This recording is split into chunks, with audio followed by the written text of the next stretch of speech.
श्री राम जी, मैं सैलजा अपने चैनल पर आप सबका हार्दिक स्वागत करती हूँ। आशा करती हूँ आप सब स्वस्थ एवं प्रसन्न होंगे। ईश्वर आपको हमेशा स्वस्थ एवं प्रसन्न रखे और आपका कल्याण करे। गई समीप महेश तब हंसी पूछी कुशलात, लीन परीक्षा कवन विधि कहूँ सत्य सब बात। जब पास पहुंची तब शिव जी ने हंसकर कुशल प्रश्न करके कहा कि तुमने राम जी की परीक्षा किस प्रकार कही, सब बात सच सच कहो। सती जी ने श्री रघुनाथ जी के प्रभाव को समझकर डर के मारे शिव जी से छिपाव किया और कहा, हे स्वामिन, मैंने कुछ भी परीक्षा नहीं ली। वहां जाकर आपकी ही तरह प्रणाम किया। आपने जो कुछ कहा वो झूठ नहीं हो सकता। मेरे मन में यह बड़ा पूरा विश्वास है। तब शिव जी ने ध्यान करके देखा और सती जी ने जो चरित्र किया था सब जान लिया। फिर श्री रामचंद्र जी की माया को सिर नवाया, जिसने प्रेरणा करके सती के मुख से भी झूठ कहला दिया। सुजान शिव जी ने मन में विचार किया कि हरि की इच्छा रूपी भावी प्रबल है। सती जी ने सीता का वेश धारण किया। यह जानकर शिव जी के मन में हृदय में बड़ा विषाद हुआ। उन्होंने सोचा कि यदि मैं अब सती से प्रीति करता हूँ तो भक्ति मार्ग लुप्त हो जाता है और बड़ा अन्याय होता है। परम पुनीत न जाय तजी, किए प्रेम बड़ पापु, प्रगति न कहत महेश कछु, हृदय अधिक संताप। सती परम पवित्र है, इसलिए उन्हें छोड़ते भी नहीं बनता और प्रेम करने में बड़ा पाप है। प्रकट करके महादेव जी कुछ भी नहीं कहते, परंतु उनके हृदय में बड़ा संताप है। तब शिव जी ने प्रभु श्री रामचंद्र जी के चरण कमलों में सिर नवाया और श्री राम जी का स्मरण करते ही उनके मन में यह आया कि सती के इस शरीर में मेरी पति पत्नी रूप से भेंट नहीं हो सकती। और शिव जी ने अपने मन में यह संकल्प कर लिया। स्थिर बुद्धि शंकर जी ऐसा विचार कर श्री रघुनाथ जी का स्मरण करते हुए अपने घर कैलाश को चले। चलते समय सुंदर आकाशवाणी हुई कि हे महेश, आपकी जय हो। आपने भक्ति की अच्छी दृढ़ता की।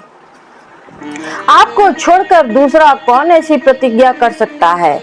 आप श्री रामचंद्र जी के भक्त हैं, समर्थ हैं और भगवान है।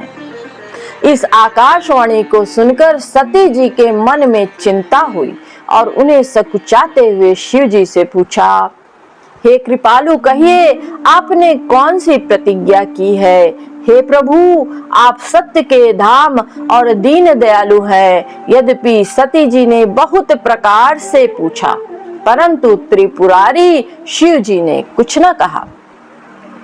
सती हृदय अनुमान किया, सब जान्यो सर्वज्ञ, तीन कपट में शंभुसन, नारी सहज जड़ अज्ञ। सती जी ने मन में हृदय में अनुमान किया कि सर्वज्ञ शिव जी सब जान गए। मैंने शिव जी से कपट किया। स्त्री स्वभाव से मूर्ख और बेसमझ होती है। जलुपय सरिस बिकाई, देखहु प्रीति की रीत भली, बिलग होई रसु जाई कपट, खटाई परत पुनी। प्रीति की सुंदर रीति की देखिए कि जल भी दूध के साथ मिलकर दूध के समान भाव बिकता है, परंतु फिर कपट रूपी खाई में पड़ते ही अलग हो जाता है। दूध फट जाता है और स्वाद प्रेम जाता रहता है। अपनी करनी को याद करके सीता जी के हृदय में इतना सोच है और इतनी अपार चिंता है कि जिसका वर्णन नहीं किया जा सकता। उन्होंने समझ लिया कि शिव जी कृपा के परम अथाह सागर हैं। इससे प्रकट में उन्होंने मेरा अपराध नहीं कहा। शिव जी का रुख देखकर सती जी ने जान लिया कि स्वामी जी ने मेरा त्याग कर दिया है, और वे हृदय में व्याकुल हो उठी। अपना पाप समझकर कुछ कहते नहीं बनता, परंतु हृदय भीतर ही भीतर कुम्हार के आंव के समान जलने लगा। वृषकेतु शिव जी ने सती को चिंता युक्त जानकर उन्हें सुख देने के लिए सुंदर कथाएं कही। इस प्रकार मार्ग में विविध प्रकार के इतिहासों को कहते हुए विश्वनाथ कैलाश जा पहुंचे। वहां फिर शिव जी अपनी प्रतिज्ञा को याद करके बड़ के पेड़ के नीचे पद्यासन लगाकर बैठ गए। शिव जी ने अपना स्वाभाविक रूप संभाला। उनकी अखंड और अपार समाधि लग गई। सती बसहि कैलाश तब अधिक सोच मन माही, मरमु न को जान कछु जुग सम दिवस सिराही। तब सती जी कैलाश पर रहने लगी। उनके मन में बड़ा दुख था। इस रहस्य को कोई कुछ भी नहीं जानता था। उनका एक एक दिन युग के समान बीत रहा था। सती जी के हृदय में नित्य नया और भारी सोच हो रहा था कि मैं इस दुख के समुद्र के पार कब जाऊंगी।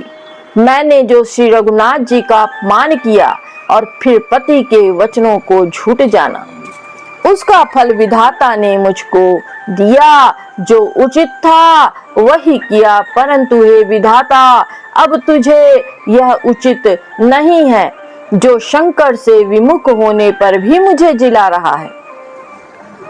सती जी के हृदय की ग्लानि कुछ कही नहीं जाती। बुद्धिमती सती जी ने मन में श्री रामचंद्र जी का स्मरण किया और कहा, हे प्रभु, यदि आप दीन दयालु कहलाते हैं और वेदों में आपका यह यश गाया है, वेदों ने आपका यह यश गाया है कि आप दुख हरने वाले हैं, तो मैं हाथ जोड़कर विनती करती हूँ कि मेरी यह देह जल्दी छूट जाए। यदि मेरा शिव जी के चरणों में प्रेम है और मेरा यह प्रेम का व्रत मन वचन और कर्म आचरण से सत्य है, तो सब दर्शी सुनिए प्रभु करऊ सो बेगी उपाय। होई मरनु जहि बिनहि श्रम दुसह विपत्ति बिहाई। तो हे सर्व दर्शी प्रभु सुनिए और शीघ्र वह उपाय कीजिए जिससे मेरा मरण हो और बिना ही परिश्रम यह पति परित्याग रूपी असह विपत्ति दूर हो जाए। दक्ष सुता सती जी इस प्रकार बहुत दुखित थीं। उनको इतना दारुण दुख था कि जिसका वर्णन नहीं किया जा सकता। 87,000 वर्ष बीत जाने पर अविनाशी शिव जी ने समाधि खोली। शिव जी राम नाम का स्मरण करने लगे। तब सती जी ने जाना कि अब जगत के स्वामी शिव जी जागे। उन्होंने जाकर शिव जी के चरणों में प्रणाम किया। शिव जी ने उनको बैठने के लिए सामने आसन दिया। शिव जी भगवान हरि की रसमयी कथाएं कहने लगे। उसी समय दक्ष प्रजापति हुए। ब्रह्मा जी ने सब प्रकार से योग्य देख समझकर दक्ष को प्रजापतियों का नायक बना दिया। जब दक्ष ने इतना बड़ा अधिकार पाया तब उनके हृदय में अत्यंत अभिमान आ गया।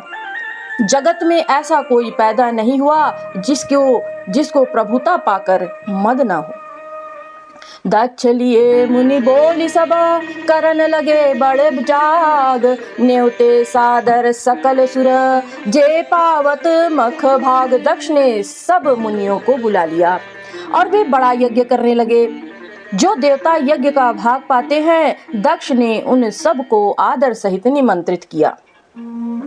दक्ष का निमंत्रण पाकर किन्नर नाग सिद्ध गंधर्व और सब देवता अपनी अपनी स्त्रियों सहित चले। विष्णु ब्रह्मा और महादेव जी को छोड़कर सभी देवता अपना अपना विमान सजाकर चले। सती जी ने देखा अनेकों प्रकार के सुंदर विमान आकाश में चले जा रहे हैं। देव सुंदरियां मधुर गान कर रही हैं जिन्हें सुनकर मुनियों का ध्यान छूट जाता है। सती जी ने विमानों में देवताओं के जाने के का कारण पूछा। तब शिव जी ने सब बातें बतलाई। पिता के यज्ञ की बात सुनकर सती कुछ प्रसन्न हुई और सोचने लगी, यदि महादेव जी मुझे आज्ञा दें तो इसी बहाने कुछ दिन पिता के घर जाकर रहूं, क्योंकि उनके हृदय में पति द्वारा त्यागी जाने का बड़ा भारी दुख था, पर अपना अपराध समझकर वे कुछ कहती न थी।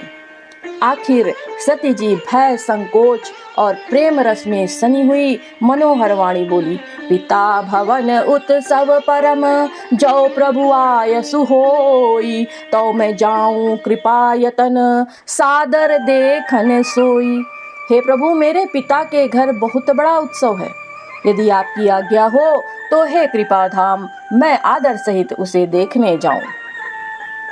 शिव जी ने कहा, तुमने तो बात तो अच्छी कही, पर मेरे मन को पसंद आई।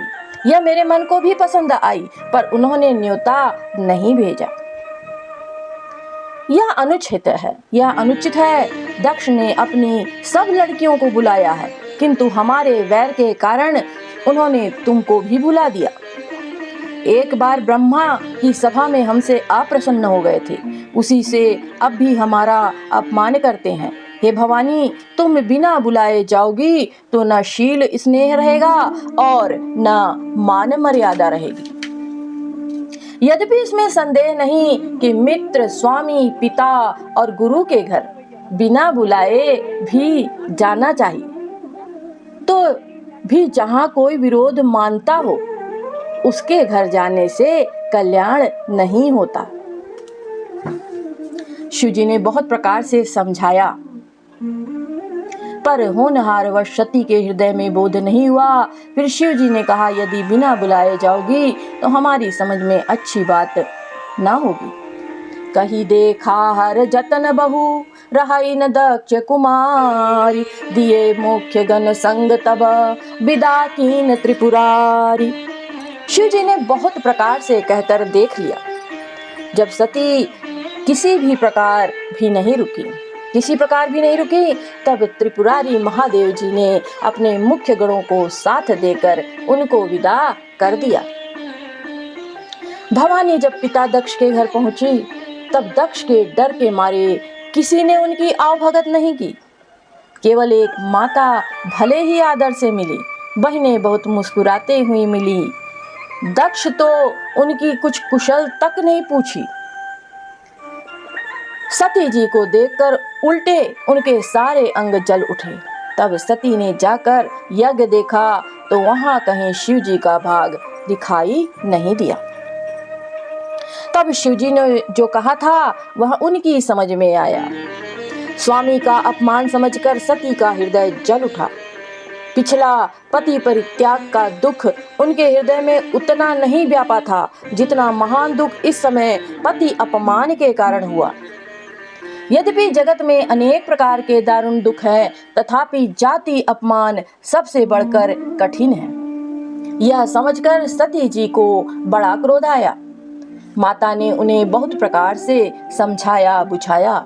शिव अपमानु न जाय सही, हृदय न होई प्रबोध, सकल सबहि हटकी तब बोली बचन सक्रोध। परंतु उनसे शिव जी का अपमान सहा नहीं गया, इससे उनके हृदय में कुछ भी प्रबोध नहीं हुआ। तब वे सारी सभा को हठ पूर्वक डांटकर क्रोध भरे वचन बोले, हे सभासदों और सब मुनीश्वरों सुनो, जिन लोगों ने यहाँ शिव जी की निंदा की या सुनी है, उन सब को उसका फल तुरंत ही मिलेगा और मेरे पिता दक्ष भी भली भांति पछताएंगे। जहाँ संत शिवजी और लक्ष्मीपति विष्णु भगवान की निंदा सुनी जाए, वहाँ ऐसी मर्यादा है कि यदि अपना वश चले तो उस निंदा करने वाले की जीभ काट ले और नहीं तो कान मूंद कर वहाँ से भाग जाए। त्रिपुर दैत्य को मारने वाले भगवान महेश्वर संपूर्ण जगत के आत्मा हैं। वे जगत पिता और सबका हित करने वाले हैं।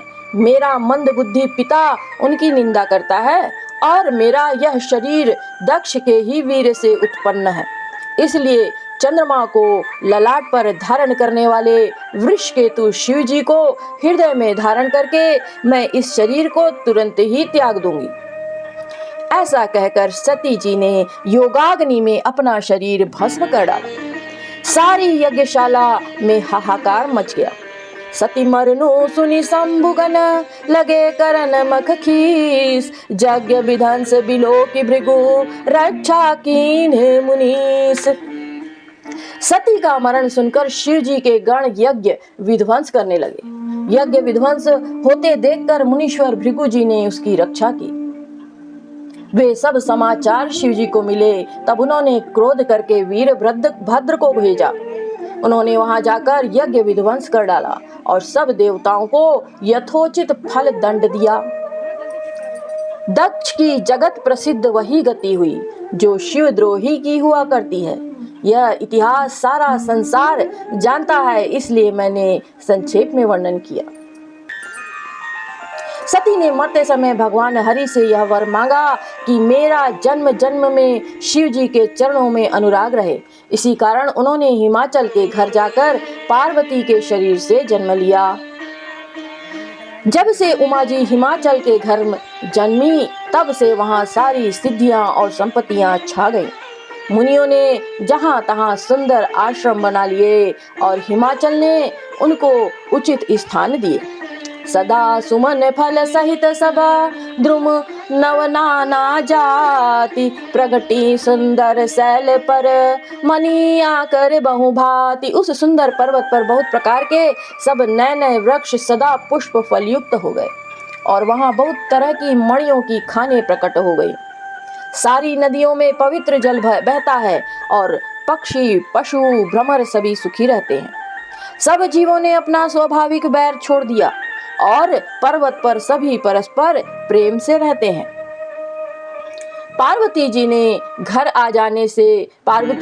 आ जाने से पर्वत ऐसा शोभायमान हो रहा है जैसे राम भक्ति को पाकर भक्त शोभायमान होता है।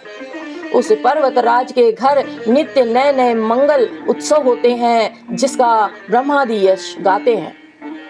जब नारद जी ने ये सब समाचार सुने तो वे कौतुक ही से हिमाचल के घर पधारे। पर्वतराज ने उनका बड़ा आदर किया और चरण धोकर उनको उत्तम आसन दिया। फिर अपनी स्त्री सहित मुनि के चरणों में सिर नवाया और उनके चरणोदक को सारे घर में छिड़काया। हिमाचल ने अपने सौभाग्य का बहुत बखान किया और पुत्री को बुलाकर मुनि के चरणों पर डाल दिया। त्रिकालज्ञ सर्वज्ञ तुम्ह गति सर्वत्य तुम्हारी, कहु सुता के दोष गुण मुनिवर हृदय विचारी। और कहा, हे मुनिवर, आप त्रिकाल यज्ञ और सर्वज्ञ हैं, आपकी सर्वत्र पहुंच है, अतः आप हृदय में विचार कर कन्या के दोष गुण कहिए। नारद मुनि ने हंसकर रहस्य युक्त कोमल वाणी से कहा, तुम्हारी कन्या सब गुणों की खान है। यह स्वभाव से ही सुंदर, सुशील और समझदार है। उमा, अंबिका और भवानी इसके नाम हैं। कन्या सब सुलक्षणों से संपन्न है, अतः अपने पति को सदा प्यारी होगी। इसका सुहाग सदा अचल रहेगा और इसके माता पिता यश पावेंगे। यह सारे जगत में पूज्य होगी और इसकी सेवा करने से कुछ भी दुर्लभ ना होगा। संसार में स्त्रियां इसका नाम स्मरण करके पतिव्रत रूपी तलवार की धार पर चढ़ जाएंगी। शैल सुलक्षण सुता तुम्हारी, सुनहु अब अवगुण दुई चारी। अगुण अमान मातु पितुहीना, उदासीन सब संशय छीना। हे पर्वतराज, तुम्हारी कन्या सुलक्षणी है। अब इसमें जो दो चार अवगुण हैं उन्हें भी सुन लो। गुणहीन, मानहीन, माता पिता विहीन, उदासीन, संशयहीन, लापरवाह, जोगी जटिल अकाम मन, नगन अमंगल वेश। आस स्वामी यही कहाँ मिलिए, परिहास्त असिरेक। योगी, जटाधारी, निष्काम हृदय, नंगा और अमंगल वेश वाला, ऐसा पति इसको मिलेगा। इसके हाथ में ऐसी ही रेखा पड़ी है। नारद मुनि की वाणी सुनकर उसको हृदय में सत्य जानकर पति पत्नी हिमवान और मैना को दुख हुआ। और पार्वती जी प्रसन्न हो गई। नारद जी ने भी इस रहस्य को नहीं जाना, क्योंकि सबकी बाहरी दशा एक सी होने पर भी भीतरी समझ भिन्न भिन्न थी। सारी सखियां, पार्वती, पर्वतराज हिमवान और मैना, सभी के शरीर पुलकित थे और सभी के नेत्रों में जल भरा था। देवर्षि के वचन असत्य नहीं हो सकते, यह विचार कर पार्वती ने उन वचनों को हृदय में धारण कर लिया। उन्हें शिव जी के चरण कमलों में स्नेह उत्पन्न हो आया, परंतु मन में यह संदेह हुआ कि उनका मिलना कठिन है। अवसर ठीक न जानकर उमा ने अपने प्रेम को छिपा लिया और फिर वे सखी की गोद में जाकर बैठ गईं। देवर्षि की वाणी झूठी न होगी, यह विचार कर हिमवान, मैना और सारी चतुर सखियां चिंता करने लगी। फिर हृदय में धीरज धरकर पर्वतराज ने कहा, हे नाथ, कहिए अब क्या उपाय किया जाए। कह मुनीस हिमवंत सुनु, जो विधि लिखा लीलार। देव धनुज नर नाग मुनि, कौना मेट निहार। मुनीश्वर ने कहा, हे हिमवान सुनो, विधाता ने ललाट पर जो कुछ लिख दिया है उसको देवता, दानव, मनुष्य, नाग और मुनि कोई भी नहीं मिटा सकता। तो भी एक उपाय बताता हूँ, यदि देव सहायता करें तो यह सिद्ध हो सकता है। उमा को वर तो निसंदेह वैसा ही मिलेगा जैसे मैंने तुम्हारे सामने वर्णन किया है, परंतु मैंने वर के जो जो दोष बतलाए हैं, मेरे अनुमान से वे सभी शिव जी में हैं। यदि शिव जी के साथ विवाह हो जाए तो दोषों को भी सब लोग गुणों की समान ही कहेंगे। जो अहि सेज नयन हरि करही, बुद्ध कछु तिन कर दोष न हर धरही। भानु कृषानु सर्ब रस खाही, तिन कह मंद कहत को नाही। जैसे विष्णु भगवान शेषनाग की सैया पर सोते हैं तो भी पंडित लोग उनको कोई दोष नहीं लगाते। सूर्य और अग्निदेव अच्छे बुरे सभी रसों का भक्षण करते हैं, परंतु उनको कोई बुरा नहीं कहता। गंगा जी में शुभ और अशुभ सभी जल बहता है, पर कोई उनको अपवित्र नहीं कहता। सूर्य, अग्नि और गंगा जी की भांति समर्थ को कुछ दोष नहीं लगता। जो अस ही शीशा करही नर, जड़ अविवेक अभिमान। परहि कलप भरी नरक महु, जीव की ईस समान। यदि मूर्ख मनुष्य ज्ञान के अभिमान से इस प्रकार होड़ करते हैं तो वे कल्प भर के लिए नरक में पड़ते हैं। भला कहीं जीव भी ईश्वर के समान सर्वथा स्वतंत्र हो सकता है। गंगा जल से भी बनाई हुई मदिरा को जानकर संत लोग उसका पान नहीं करते, पर वही गंगा जी में मिल जाने पर जैसे पवित्र हो जाती है। ईश्वर और जीव में भी वैसा ही भेद है। शिव जी सहज ही समर्थ हैं, क्योंकि वे भगवान हैं, इसलिए इस विवाह में सब प्रकार कल्याण है। परंतु महादेव जी की आराधना बड़ी कठिन है, फिर भी क्लेश तप करने से वे बहुत जल्द संतुष्ट हो जाते हैं। यदि तुम्हारी कन्या तप करे तो त्रिपुरारी महादेव जी होनहार को मिटा सकते हैं। यद्यपि संसार में वर अनेक हैं, पर इसके लिए शिव जी को छोड़कर दूसरा वर नहीं है। शिव जी वर देने वाले, शरणागतों के दुखों का नाश करने वाले, कृपा के समुद्र और सेवकों के मन को प्रसन्न करने वाले हैं। शिव जी की आराधना किए बिना करोड़ों योग और जप करने पर भी वांछित फल नहीं मिलता। अस कही नारद सुमिरि हरि, गिर जहि दीनी आशीष। होई है कल्याण अब संशय तजहु गिरीश। ऐसा कहकर भगवान का स्मरण करके नारद जी ने पार्वती जी को आशीर्वाद दिया और कहा कि हे पर्वतराज, तुम संदेह का त्याग कर दो, अब यह कल्याण ही होगा। यो कहकर नारद मुनि ब्रह्मलोक को चले गए। अब आगे जो चरित्र हुआ उसे सुनो। पति को एकांत में पाकर मैना ने कहा, हे नाथ, मैंने मुनि के वचनों का अर्थ नहीं समझा। जो हमारी कन्या के अनुकूल घर, वर और कुल उत्तम हो तो विवाह कीजिए, नहीं तो लड़की चाहे कुमारी रहे, मैं अयोग्य वर के साथ उसका विवाह नहीं करना चाहती। क्योंकि हे स्वामी ने पार्वती मुझको प्राणों के समान प्यारी है। यदि पार्वती के योग्य वर न मिला तो सब लोग कहेंगे कि पर्वत स्वभाव से ही जड़ मूर्ख होते हैं। हे स्वामी, इस बात को विचार कर ही विवाह कीजिएगा, जिसमें फिर पीछे हृदय में संताप न हो। इस प्रकार कहकर मैना पति के चरणों पर मस्तक रखकर गिर पड़ी। तब हिमवान ने प्रेम से कहा, चाहे चंद्रमा में अग्नि प्रकट हो जाए, पर नारद जी के वचन झूठे नहीं हो सकते। प्रिया सोच परिहरहु सब, सुमिरहु श्री भगवान। पार्वती निर्मय जेहू, सोई करहि कल्याण। हे प्रिय, सब सोच छोड़कर श्री भगवान का स्मरण करो, जिन्होंने पार्वती को रचा है, और वे ही कल्याण करेंगे। अब यदि तुम्हें कन्या पर प्रेम है तो जाकर उसे यह शिक्षा दो कि वह ऐसा तप करे जिससे शिवजी मिल जाए। दूसरे उपाय से यह क्लेश नहीं मिटेगा।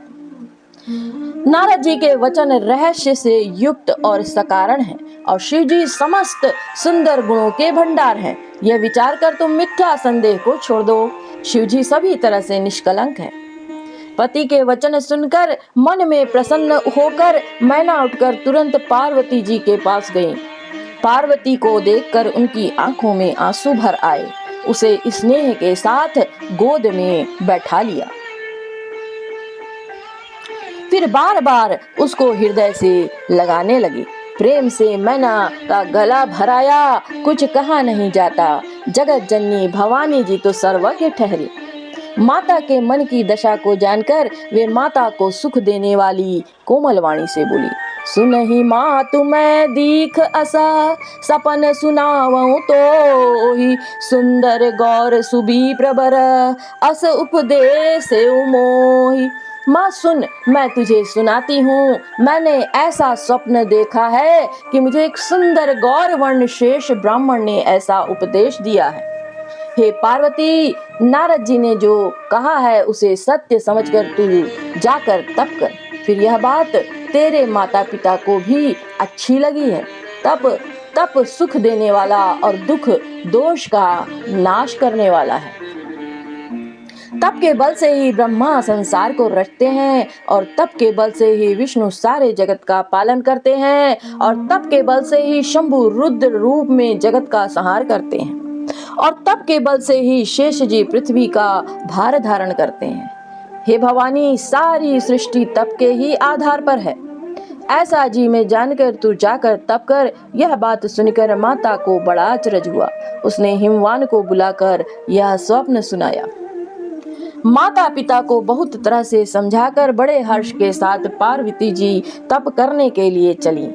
प्यारे कुटुंबी, पिता और माता सब व्याकुल हो गए। किसी के मुंह से बात नहीं निकलती।